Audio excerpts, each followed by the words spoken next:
Muy buenas tardes, muy buenas noches para algunos. Arrancamos el viernes 13, fin de semana también, así que contentos de eso para hablar de temas muy importantes de nuestra actualidad política. Así es. ¿Qué tal, Diego? ¿Cómo te va? Súper bien, súper bien. Ayer vi un espectáculo sensacional en el BCP, que lo habíamos anunciado acá, Hidro. La verdad que lo de Amberé Felicidad Angelía es impresionante, instrumentos de agua, literalmente. Así que en algún momento veremos la forma también de compartir con toda la audiencia eso que es sensacional de música paraguaya. Sí, en más de una ocasión hemos tenido algunas demostraciones de los instrumentos musicales de agua que se hacen con esta orquesta bastante particular, pero lo de ayer superó esas expectativas. Pero todo, y aparte en el BCP le da como un marco, ¿verdad? Muy interesante, así que fue súper lindo. Gracias, Fernanda, y a los compañeros también que me autorizaron a tener una horita libre, jefa. Está bien. Muy amable. No, nada de jefa. Acá en todo caso, Flavia, vamos a decir que... A ella le decía jefa. Sí. Ah, bueno, la que autorizó. Correcto. Bueno, bienvenidos, bienvenidas a Puntos de Vista, y vamos a estar hablando de este control que se intenta poner sobre las ONG, las organizaciones no gubernamentales. Un tema que discutimos mucho, creo que discutimos más en medios que en el ámbito de la discusión natural que debería ser el Congreso. Exactamente, y queremos saludar ya a nuestros invitados que nos acompañan en esta jornada. Nos acompaña Jan Esperanza, él es director ejecutivo de la Fundación Moisés Bertoni. ¿Cómo le va? Bienvenido. Hola, Fernanda, ¿cómo estás, Diego? Hola, Jan. Saludarles. Muchas gracias por venir, muy amable. También nos acompaña José Cartes, él es director de Wira Paraguay. ¿Cómo le va? Muy buenas noches o tardes, no sé, ¿verdad? Octubre ya va a ser. Siempre tenemos la duda nosotros. Claro. Cuando se cambie la hora cambiamos nuestro chip, ¿verdad? Sí, ¿verdad? Sí. ¿Qué tal? Gracias por venir. Y nada, queríamos hablar un poco del tema ahora, porque está ahí cerca la ley, y hablar un poco de esto. ¿Cuál es el fundamento, digamos, de que estén estas organizaciones? ¿Por qué es importante? Uno podría relacionar con la democracia participativa, incluso a lo mejor, o no deberían existir las ONG. ¿Cómo hay que plantear esto? ¿Cuál es la razón de ser de estas organizaciones, digamos? ¿Puede arrancar, querido Pepe? Bueno, sí. Mucho que decir. Realmente hay mucho que decir, ¿verdad? Porque hace poco lanzaron una lista de 6.000 ONG que existen en el Paraguay. La lista oficial. ¿Por qué? Porque dentro de lo que es la definición de ONG realmente entran clubes de fútbol, asociaciones productivas, cooperativas, iglesias. En realidad todos somos ONG. Claro. Pero si nosotros vamos a lo que llamamos ONG, que son las organizaciones de la sociedad civil. El nombre más apropiado. El nombre más apropiado. Nosotros trabajamos y realmente desarrollamos trabajo en distintas áreas y distintos sitios geográficos del país donde realmente hace falta muchas cosas. Nosotros, por ejemplo, como Wira Paraguay, estamos presentes en Bahía Negra, en Nueva Asunción, en Infante Rivarola, en el interior de Itapúa, en Alto Verá. Y hay mucho que hacer, ¿verdad? No nos metemos en política partidaria. Nosotros nos metemos con trabajos de desarrollo rural, trabajo de conservación de especies, conservación de hábitats, de ecosistemas, creación de bomberos forestales, ahora que está muy de moda, ¿verdad? Trabajamos muchísimo con eso, porque es de interés público y necesitamos esa fortaleza, ¿verdad, Jan? 1840 aproximadamente, Francia le envía a los Estados Unidos, que ya había tenido una sociedad que estaba creciendo, se estaba desarrollando, le envía a un personaje que se llamaba Alexis de Tocqueville, que estuvo unos 6 meses en los Estados Unidos tratando de entender qué es lo que estaban haciendo bien estos americanos, enviados por el gobierno francés, porque la sociedad le estaba yendo muy bien. Y escribe un libro después que se llama Democracia en América, un libro súper interesante, está disponible. Y en resumen, él dice: si algo explica el tremendo éxito que está teniendo esta sociedad, es la tremenda capacidad que tienen de organizarse casi para cualquier cosa. Para cuidar las orquídeas que están ahí sueltas, los animales, para construir un puente, para hacer una escuela, para demandar al gobierno municipal tal cosa. Han desarrollado una muy buena capacidad, que es democracia, que fortalece la democracia. En aquella época ya con cuestiones 1850. Sí. 1850.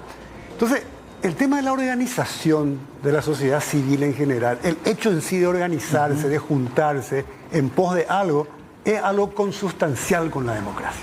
Es un elemento central de la democracia. No solamente por el tema de contribuir con el Estado, digamos, para aquellas cuestiones de repente que el Estado no está llegando, sino por el solo hecho de poder tener una voz, de poder también de repente demandar algo, de poder controlar muchísimas cosas que tienen que ver con esa lógica.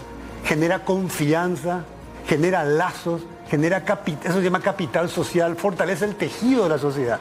Por eso es central promover y no dificultar la participación ciudadana. ¿Y este proyecto dificulta la permanencia de los grupos que ya existen, de las organizaciones que genera una serie de condiciones que desincentivan la participación? Ejemplo, normalmente las organizaciones de la sociedad civil como las nuestras tenemos unos consejos directivos. Sí. Los consejos directivos son personas que donan su tiempo, ellos no cobran nada por, qué sé yo, dirigir estratégicamente, son responsables también, hay todo un estatuto, ese tipo de cosas.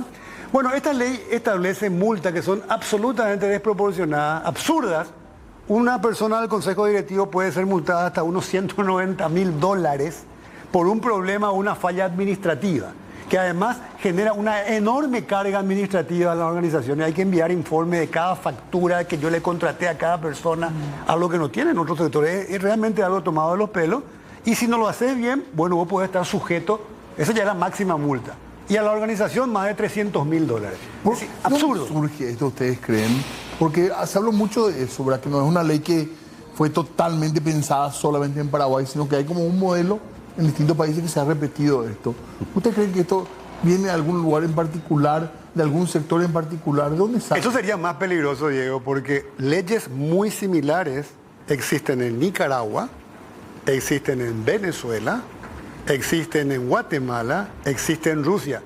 Quiero creer que ese no es el modelo que queremos seguir. No existe en Brasil, no existe en Colombia, no existe en Chile, no existe en los Estados Unidos, no existe en Europa, pero te tomo, para no decir Estados Unidos, Europa, te toma la región, digamos. Esos países que te mencioné son los que tienen leyes bastante similares. En Nicaragua cerraron más de 3.600 organizaciones. A mí me preocupa un poco en el sentido que ustedes representan a las organizaciones, digamos, demasiado conocidas, con demasiado tiempo también trabajando. Yo no sé si les va a llegar a afectar. Pero hay que aclarar algo, Diego, porque es muy importante. Se está vendiendo la idea de que no existe un control a las ONG. Sí. Eso que es lo trabajan, se estaban entiende. ahí. Que nosotros viven, trabajamos solos, estábamos ahí, nadie nos controla. flotando en el aire. Viva más o la menos. pepa, Sí. ¿verdad? la plata se gasta sin ningún tipo de... Eso es una falacia, es una mentira total, porque nosotros no podemos... Yo estoy invirtiendo muchísimos recursos, tiempo gerencial, tiempo de mi consejo directivo para cumplir todas las normativas vigentes para ¿cómo se llama? Cumplir con todo. Cumplir con las disposiciones de la CEPRELAT, de lo que sería la SET. Tenemos un solo proyecto que tiene dinero, digamos, del Estado, que es un fondo de investigación del CONACYT. Los gastos del CONACYT son absolutamente paso por paso, tienen que ser autorizados por el CONACYT. Cualquier gasto que hacemos durante la investigación. ¿A quiénes le rinden cuentas hoy día del dinero que ustedes reciben, utilizan, administran, gerencian? A diferentes organizaciones, Fernanda. Por ejemplo, a la Abogacía del Tesoro tenemos que declarar quiénes son los donantes y quiénes son los beneficiarios finales. Eso ya se hace. Sí. Porque eso se pinta como que no se hace. Son normativas que existen. Claro, yo escuché el argumento, sí, pero muchos no lo cumplen. Bueno, será. Ese no es un argumento, digamos, válido en el sentido de que hay que hacerlo cumplir entonces. Claro. Ya existe la normativa. No muchos qué sé yo, muchos no respetan el semáforo en rojo. Bueno, hay que hacerlo cumplir. Bueno, qué sé yo, por ejemplo, a CEPRELAT le rendimos cuenta cuando se reciben recursos y estamos dentro de ciertas categorización que hace CEPRELAT justamente para el control del lavado de dinero. Y está bien que lo hagan. Por supuesto que tiene que existir eso. Le rendimos cuenta IPS cuando nuestros colaboradores tienen que estar inscriptos como cualquier colaborador de cualquier organización, de cualquier empresa. Le rendimos cuenta a la DENIT porque hay que hacer declaraciones juradas básicamente de todas las actividades que tenemos. Se paga IVA y ese tipo de cosas. Y hay que, sí, claro. Y hay que guardar todos los comprobantes. Como en cualquier empresa, hay que guardarlos por 5 años, podemos ser fiscalizados en cualquier momento por el organismo, en este caso por la DENIT, por ejemplo. Entonces, hay una serie ya de elementos que se cumplen. Perdón, ya no hay algún cálculo de lo que significa para el empleo también estas organizaciones, porque hay muchas que sé que tienen muchos colaboradores o empleados. ¿Tienen ustedes un cálculo aproximado o de lo que significa también como fuente de empleo, digamos? Yo no dispongo de cálculo, pero sí, lo que sí te puedo asegurar es que gran parte de la economía local en nuestro sitio de proyecto lo movemos nosotros, ¿verdad? Porque tenemos guardaparques que son de la zona, tenemos un empleo fijo con IPS, con seguro. A ellos se les paga. Tenemos proveedores que son de la zona, donde también estamos moviendo, digamos, la economía. En la investigación hay muchos investigadores que digamos, no sé si Jan hizo... No, tampoco recuerdo un cálculo específico de cuál es la cantidad de empleo que generan. Porque lo que pasa es que hay que entender también, cuando, ese es otro problema de la ley, el alcance. Una organización de la sociedad civil es la iglesia, dentro de esa categoría general. Es un gremio, qué sé yo, la Unión Industrial Paraguaya, que tiene una cantidad de gente y tiene un impacto importante. Es un club, el Club Cerro Porteño, el Club Olimpia. Es decir, claro, es decir, todo eso entra dentro de esa categoría de organización sin fin de lucro. ¿Cómo? No apunta eso la ley, digo. No apunta, pero en el alcance, como está redactado, yo tampoco creo que apunte. La intención política yo creo que sí. Exacto. Nadie se va a meter con el Club Cerro Porteño. No. Nadie se va a meter con la iglesia probablemente. Ni con la OIP. Pero eso es muy peligroso que vos tengas una estructura que te permita eventualmente meterte con aquellos que te parecen molestosos, con aquellos que te parecen que no están... Yo creo que va por ese lado, ¿verdad? Por lo que uno escuchó, no es que estoy deduciendo, sino por lo que uno escuchó. Hay que aclarar que lo que mencionó Jan al inicio, el tema de las multas y sanciones, autoriza al ministerio a pedir cualquier documentación, dice la ley. Cualquier documentación puede pedir. O sea que nosotros podemos estar sometidos, de repente molestamos a alguien y podemos estar sometidos a que nos pida cualquier documentación que no podamos cumplir para aplicarnos esas sanciones. En el caso de ustedes, bueno, creo que incluso fueron pioneros en el tema de los mapas de los incendios, porque recuerda que le llamamos a ustedes a preguntar. Sí. Ahora la tecnología, eso democratizó más biomas, Chaco, que bueno, pero ustedes, bueno, ¿qué hacen, Pepe? ¿Cuál es el trabajo en sí que hacen ustedes? Para contar un caso en específico nomás.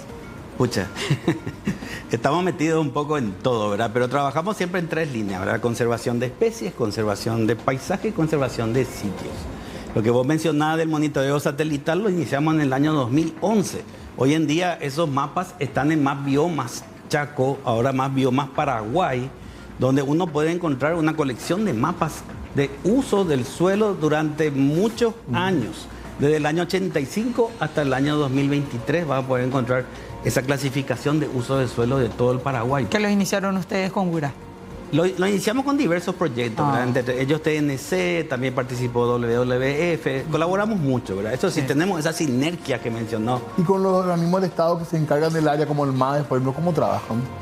Siempre tratamos de colaborar, ¿verdad? Nosotros justamente dejamos de hacer esos informes de deforestación porque el Infona en el año 2018 comenzó a sacar su informe oficial. Entonces ahí dijimos, bueno, ya hace falta porque el Infona está haciendo eso. Entonces trabajamos más en el concepto de Más Biomas, pero también tenemos 36.000 hectáreas de reservas en lo que sería Itapuga, el Bosque Atlántico, en lo que sería el Pantanal, la famosa estación 3 Gigantes, eso es propiedad de Gura Paraguay. La reserva del Chaco Seco, también tenemos Campo Iris, Cañada del Carmen, y estamos desarrollando muchos trabajos con la gente local, entre ellos trabajos productivos también, desarrollo de un modelo de yerba mate bajo sombra orgánica para exportación a los Estados Unidos, explotación de petigrain, estamos destilando, hace poco hicimos una destilación experimental de petigrain para una perfumería inglesa, con la gente local, con la gente, los campesinos y los indígenas que están en la zona, producción de miel de abejas, guardaparques, bomberos forestales. Nosotros iniciamos el tema de bomberos forestales en el año 2005, en ese entonces con la ayuda de la OFDA, la Oficina de los Estados Unidos para el Desastre en el Exterior. Ya no existe más esa oficina, pero trabajamos con el Servicio de Bosque de los Estados Unidos. Y rendimos cuenta a cada donante, rendimos cuenta de nuestra asamblea, tenemos una auditoría que el Consejo mismo, que es el más interesado en saber cómo se usa la responsabilidad encima, ¿no? Cómo se usa el dinero, así que yo tengo que responder a mi Consejo con una auditoría. Y las nuevas normas que se quieren aprobar le llevarían que un tema de recursos en primer lugar, ¿verdad? Claro, porque implica hacer 5 copias de cada factura. 5 copias de 5.000, 10.000 facturas que tengo por mes.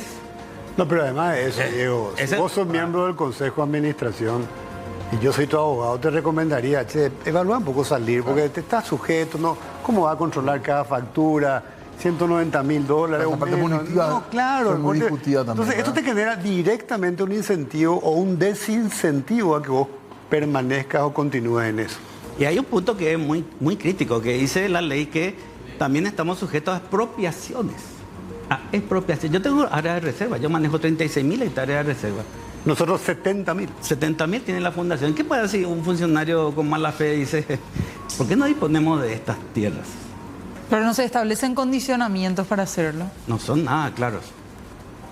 No son Este es nada. otro problema de la ley, tiene muchos espacios muy ambiguos, digamos, en la forma que está redactada incluso la propia ley. ¿Les tranquilizó porque Peña se devolvió a referir al presidente de la República al tema? Sin duda, ayer lo hizo, fue bastante claro el presidente mencionando de que el Poder Ejecutivo considera que hay errores en la ley y que sugieren modificaciones a la Cámara de Diputados. Recordemos que esto tiene media sanción de senadores. Sí. Si no se trata en los primeros días de octubre, tiene sanción fixta, con lo cual es muy importante que se trate. Y de hecho luego, esto es importante, antes de que se trate esto en senadores, el Poder Ejecutivo, a través de la Procuraduría General de la República, ya había emitido un informe, un dictamen, en donde mencionaba su desacuerdo, digamos, o llamaba la atención sobre algunos puntos que podrían ser considerados inconstitucionales posteriormente. Uno, bueno, no supone que una ley sea inconstitucional. Hay que tener mucho cuidado dentro del Congreso y de todos los órganos para que lo que salga esté adecuado mínimamente a nuestra Carta Magna, digamos. En la propia Procuraduría mencionó eso, igual el Senado lo aprobó. Claro. Hay un punto fundamental, en esto, ¿verdad? Paraguay hace poco alcanzó un grado de inversión. Ese grado de inversión realmente cuenta con que el Paraguay tiene los sistemas de participación ciudadana en las políticas públicas, etcétera, etcétera. Si nosotros limitamos esa participación ciudadana, se puede arriesgar el grado de inversión. Hace poco tuve una charla de mercados de carbono. ¿Sabe qué dijo el representante de Argentina de los mercados de carbono? En Argentina el clima de inversión de carbono es lo más propicio que hay porque tenemos las instituciones, tenemos las leyes, tenemos las áreas de bosque y etcétera para plantar también. Y también tenemos la ley de Escazú, dijo. Una ley que acá uno dice Escazú, como si fuera que le tira lepra o algo así a la gente, ¿verdad? No, esa ley es demoníaca. Y sin embargo, un abogado, dijo, es un clima ideal, ¿por qué? Porque está esa ley de Escazú. Bueno, todos los inversionistas del extranjero siempre buscan un marco legal fuerte y un sistema de control ciudadano, participación ciudadana. Incluso la Constitución Nacional manda. La Constitución Nacional nos manda a los ciudadanos a ser partícipes del desarrollo del país y la participación en políticas públicas. Eso dice la Constitución.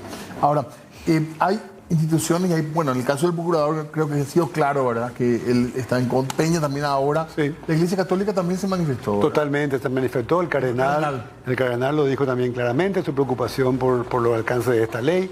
Él también lo dijo públicamente en su momento, antes que se haya tratado en Senado, digamos. Tengo entendido que él también tuvo reuniones incluso con algunos actores políticos. Bueno, en el Senado nada de eso sirvió, porque definitivamente no hubo ningún cambio. Y se discutió también mucho. Las organizaciones de sociedad civil planteamos básicamente este tipo de cosas. Repito, y lo que decía también Pepe, totalmente de acuerdo con los controles, que ya existen. Y si haría falta corregir o mejorar algún control, perfecto, se discute eso. Pero esto apuntó ya a otro lugar. ¿Y qué puntos, por ejemplo, son los que ustedes mejorarían de este proyecto? ¿Uno o dos para el tema de la multa es algo absurdo. ¿Eliminar la multa o reducir? No, que sea algo absolutamente razonable como existe luego en otras regulaciones, digamos, en otras normativas. Sí. El tema del alcance, esto tiene un alcance que incluso le involucra a la cooperación internacional. No sé cómo va a salirse de eso porque hay convenios internacionales que están por encima de las leyes, según nuestro marco jurídico. Y después hay un artículo que para mí es bastante peligroso. Este artículo 9 dice que si yo, por ejemplo, tengo un recurso privado, supongamos por un momento que yo reciba la donación tuya, Fernanda, que sos una fundación de Chile, para comedores escolares para apoyar el programa Hambre Cero del gobierno, que es un programa muy interesante, queremos apoyar, faltan cocina, entonces me donás un recurso para que yo pueda ir a los colegios públicos, a 10 colegios, 100 colegios públicos y hacer eso. Obviamente yo no puedo entrar al colegio, tengo que ir al Ministerio de Educación, pedir permiso, firmar un acuerdo con el Ministerio de Educación para que yo pueda ayudar a establecer cocina. Y el Ministerio de Educación dice, ok, no, yo a partir de esto, si tengo un convenio con alguien del sector público, esos recursos tienen que ir por el presupuesto general de gasto de la nación. No los puedo yo ejecutar directamente. Directo. ¿De qué me va a decir el donante privado? Nada de fondos públicos. Claro. Privado que quiere colaborar con el país a través de la gestión de una organización civil. Porque confía en vos. Porque confía. Yo tengo que traer presupuesto, por ejemplo. Y además tengo que enviar para todos los otros tipos de cuestiones, aunque sean fondos privados, la documentación completa que me pueden pedir. Me pueden pedir la factura a quien yo le contraté, cómo le contraté. Es decir, estamos hablando de algo totalmente desproporcionado, por mencionar algunas de las cuestiones. Que al fin y al cabo va a repercutir también en la ayuda que llega directamente a la población. O sea, o nunca va a llegar o va a tardar años en hacerlo. Claro, desincentiva de vuelta. ¿Tienen charlas pendientes en cuanto al lobby político, digamos, a algún tipo de reunión cercana? Constantemente. Sí, lo que nosotros queremos justamente es que en la medida de lo posible conversamos con actores políticos, en este caso ya de la Cámara de Diputados, porque ellos tienen que tratar, pero acordémonos que esto de vuelta tienen que volver después a senadores, ¿verdad? Sí. Así que abierto a conversar, es decir, lo que queremos básicamente es entender si el objetivo, repito, es que tengamos un marco mejorado de control.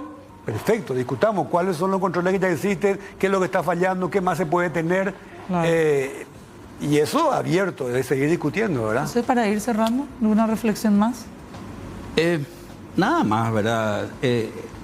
Hay que atender mucho, ¿verdad?, a lo que dice la ley, interpretarla, porque en realidad que la ley de control administrativo no tiene nada nuevo de lo que la legislación vigente ya tiene. Okay. Yo no puedo mover un centavo del banco si yo no presento para cada movimiento una documentación que respalde y que eso después tengo que presentarlo también a la... El control ya existe, ¿verdad?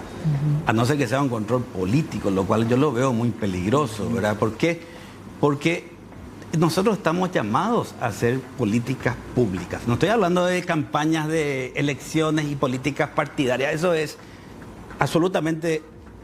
Yo no permito eso en la institución. Entonces, hay que atender bien, porque es una ley que es un arma muy peligrosa. Totalmente. Muchas gracias por estar con nosotros. Vamos a ir charlando de esto, porque va a estar de vuelta en la agenda política de la actualidad con la Cámara de Diputados y después con el Senado de vuelta. Así que muy amable y muchas gracias. No. Gracias. Muchas gracias a ustedes.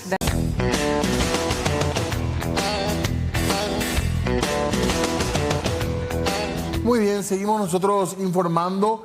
Se encendió la polémica, podemos decir, con el tema laboral, estabilidad laboral, inamovilidad laboral también. Sí. Son temas importantes, con una posible modificación del Código Laboral que anunció Santiago Peña después de una reunión, sin dar muchos detalles. Sí, después de una reunión, dato no menor, sí, que fue con los empresarios. Claro.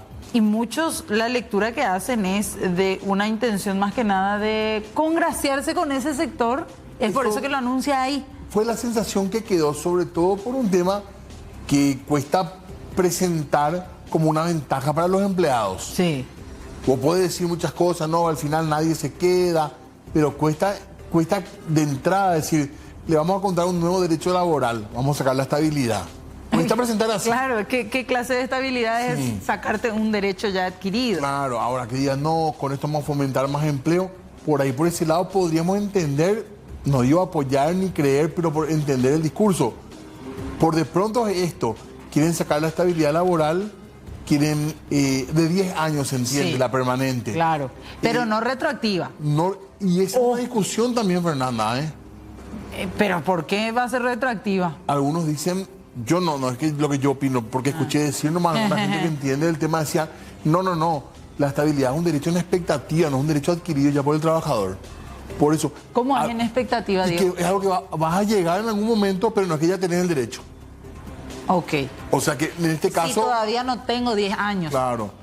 Pero yo te hablo de los que ya tienen 10 en adelante. Ah, no, para ellos ya no. ¿Cómo que no? Para los que ya tienen 10 años, ya eso ya nadie les quita. Ah, ok. Eso sí, ya tienen el derecho adquirido. Pero el que tiene 8 años... Porque hay gente que dice, no, esto va a ser para la gente que entra al mercado laboral una vez que empiece la ley. Contra IPS el año que viene y a partir de ahí empieza, ya entramos con un nuevo régimen. Claro. Y vas a convivir con toda esta gente que tiene todavía el otro régimen. Esa algunos laboralistas dicen nunca puede ser perjudicial para el empleado. Claro. La ley laboral. Sí. Así que es una discusión súper interesante. Con algunos laboralistas que hablamos así en radio o en privado, te dicen que no puede ser para la gente que ya está en el sistema laboral. Pero otros dicen que sí, que este no es un derecho adquirido todavía. Así que para la gente que no cumplió los 10 años. Claro, o sea, yo que, por ejemplo, tengo 7 años en la empresa. Sí. Eventualmente me puede alcanzar la ley. Esa va a ser una discusión. Sí, esa va a ser una discusión. O si es que le alcanza recién a Juan, que va a empezar el año que viene recién a trabajar. Y lo que proponen es, como ya no va a haber más la estabilidad laboral, a partir de los 10 años que te van a pagar una indemnización más grande. Una mejor indemnización si es que te echan después de los 10 años. Ok. Hoy ponerle que se paga medio salario por año trabajado. Sí. Vos trabajaste 7 años, vas a cobrar eso, medio salario por año. Sí. Si ya tenés 10 años, vas a cobrar un salario por año. Y si tenés Un salario por año trabajado. Okay. Y si tenés 10 años y más de 50 años de edad, no de trabajo, sí, vas a cobrar un salario y medio por cada año. Esa es la opción. Claro, quieren por el lado económico compensar esto que para muchos es una pérdida de derechos. Así que vamos a hablar de eso mucho todavía la semana que viene. Seguramente, pero primero queremos evacuar algunas dudas que estuvo aclarando también la ministra de Trabajo, Mónica Recalde. Uno de los temas que ha surgido en estas horas tiene que ver con el tema de la inamovilidad de los trabajadores que adquieren 10 años de antigüedad en sus puestos. Es importante mencionar, como estoy aclarando en todos los medios, que no se elimina la estabilidad. La estabilidad es una figura constitucional, así como la indemnización, que es lo que el código regula, ¿verdad? Que la norma constitucional le da la potestad al legislador de establecer cuáles son esos parámetros para poder establecer la figura de la estabilidad. Y nosotros en nuestro país tenemos dos tipos de estabilidad: una estabilidad relativa, que adquiere el trabajador después de pasar su periodo de prueba. ¿Por qué? Porque el empleador no lo puede despedir sin justa causa, ¿verdad? Y también requiere de una indemnización.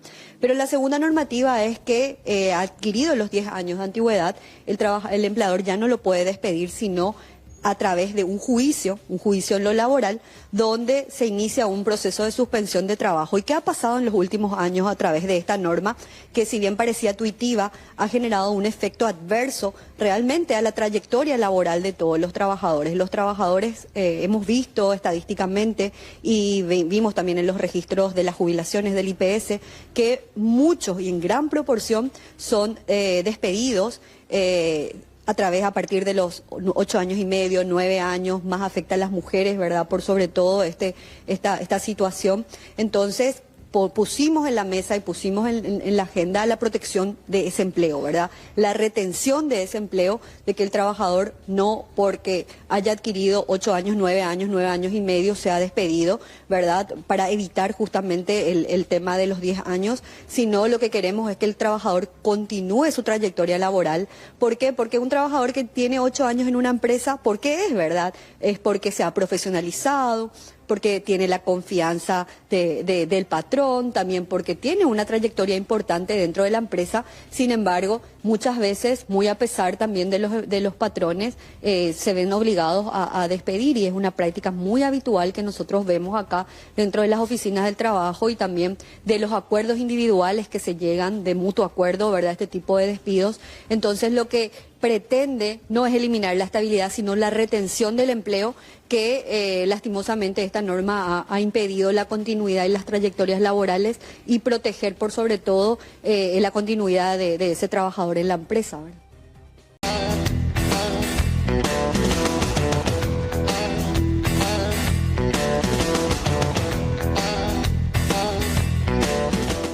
Seguimos compartiendo con ustedes aquí en Puntos de Vista, y tenemos que hablar en este sentido de Juan Villalba, el ex director de la área de tránsito de la Municipalidad de Asunción.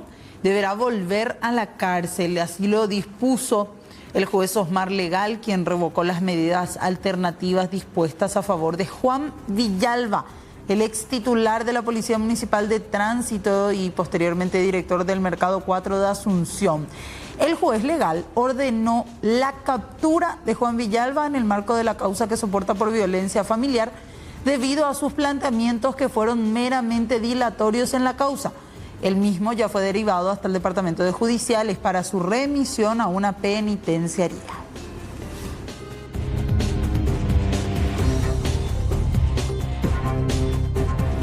Y hablamos también de procesos judiciales donde hay dilaciones, y en este sentido decir que Dani Durán fue sancionado justamente por ser considerado litigante de mala fe.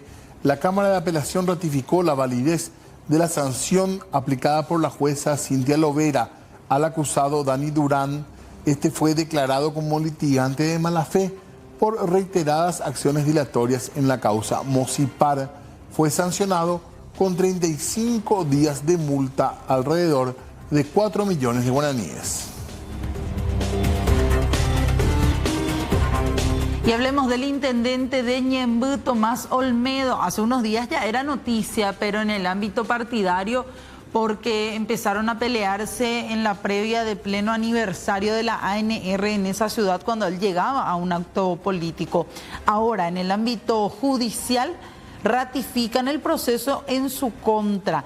Tomás Olmedo seguirá bajo imputación por lesión de confianza y otros delitos porque el juzgado que entiende en la causa rechazó este viernes un incidente de nulidad de la imputación que planteó la defensa del intendente.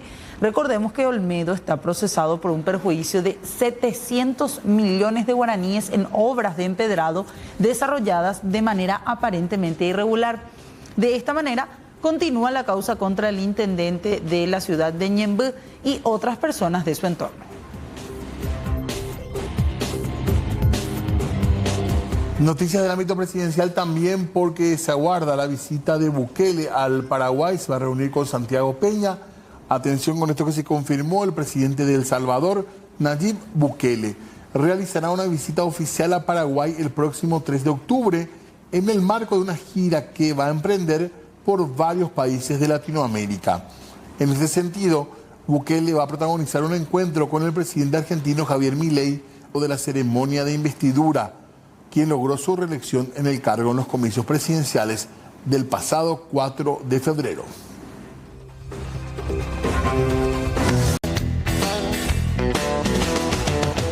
Muy bien, tenemos ya novedades también de lo que se viene, Fernanda. Sí, en minutitos nada más que en segundos ya se llega una nueva edición de ¿Dónde están? Y queremos compartir un avance con ustedes.